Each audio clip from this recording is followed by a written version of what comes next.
Hey, how's it going, folks? It's Linda Builder here. Um, I know the world is eyes are looking at Australia, Melbourne, Victoria, which is a state, and the city that I'm currently in. And it stated that one of the strictest countries in the world when it comes to coronavirus, even though we don't have a large number. I believe today is 40 cases. Yesterday it was 71 cases. And let's get down into this.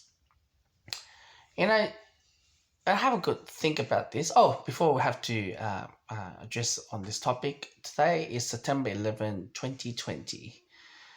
Man, I don't know how many years it's been. Uh, Good, I can't even use maths on top of my head while I'm lying on the bed, but it's a quite long time. I remember when I was 11 years old, that event was happened. And when that event happened, many people say this, Lucifer is on the rise, Illuminati or things like that. But one thing that I do remember is that there's a lot more surveillance in our life has introduced and terrorism and things like that. When there's no COVID-19, terrorism was a big news. And yeah, it's funny, huh? All right, so that is one of the huge events that happen in our lives where they introduce surveillance even more and, pick and choose the people who's a high risk and terrorism. There's a lot more stigmatized towards the Middle Eastern community. All right, then let's talk about this.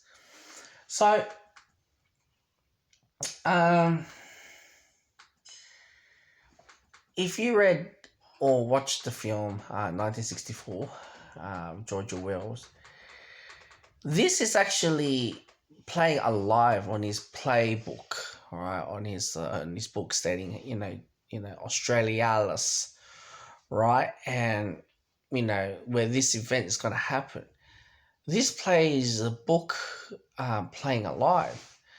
The only thing that they haven't introduced in where I am is just the drones, or robots or things like that, which was soon to be like that. But the strictness and as well, like curfew at night, police are like, they're scouting around. They pull random, drivers around at night after 8 o'clock, which there's a curfew. Melbourne's getting the title of the world, the strictest as well. And it's funny to know about this whole thing because it's just playing alive with it. And it's just there's a similarity. And people says, Melbourne, Australia, in general, always wanted to grab attention, even though we're some in the isolated island down under. And for me to look back at it, what we see on with the recent days or even a week before the Freedom March protest on the 6th of September. Today's the 11th. Is it 6th or the 5th? Something around there, all right? You guys can figure out. And the most important part to think about it is the moment you post your social media saying that, like you created the event for the Freedom March or perhaps you wanting to attend this Freedom March, boom, straight away, Big Brother police storming into your house without the warrant, arrested you on the spot. This is pretty much just like what is on the books George Orwell has been saying. Now, obviously, what's been saying in this country is saying the dictator Adan, blah, blah, blah, blah, blah. And then we got the roadmap after 2 days of the protests, or 1 or 2 days after, and then lay out the roadmap of the COVID in Melbourne, and we've got to stack another 2 more months till mid or early November to ease down to phase 2, or get things back to on track.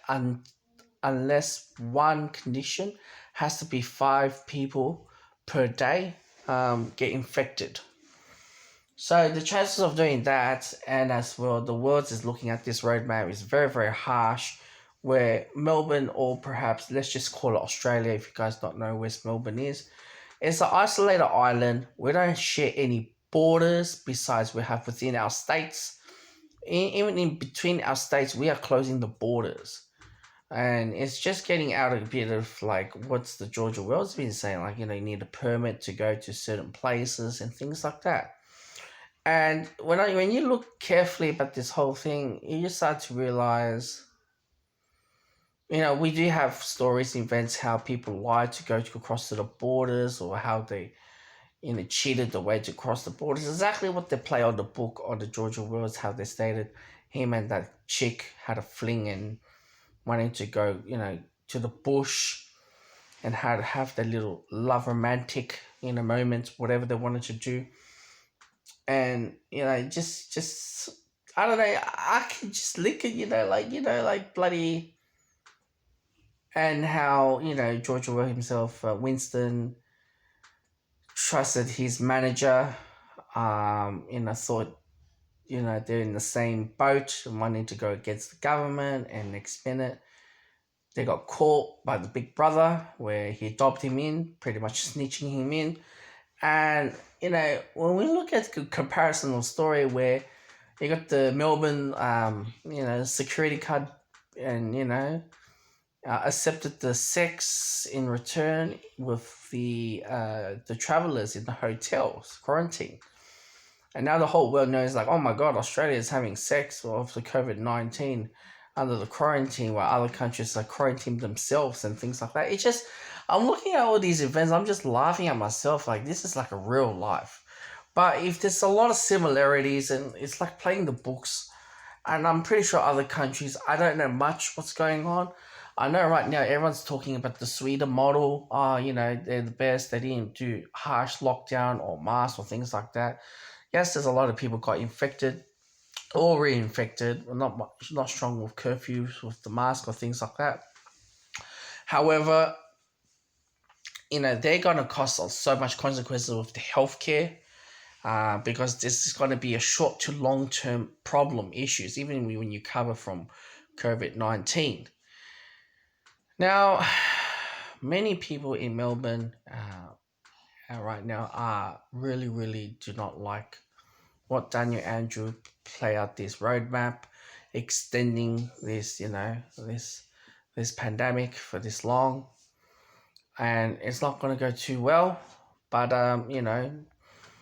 his main focus is not to have a yo-yo economic, means that open the country and then close the country, open the state, close the state, open the city, close the state, open the city, where we see other countries are going through that. So that's why we're having the harshest lockdown, because we wanted to make sure that we're not going to close again.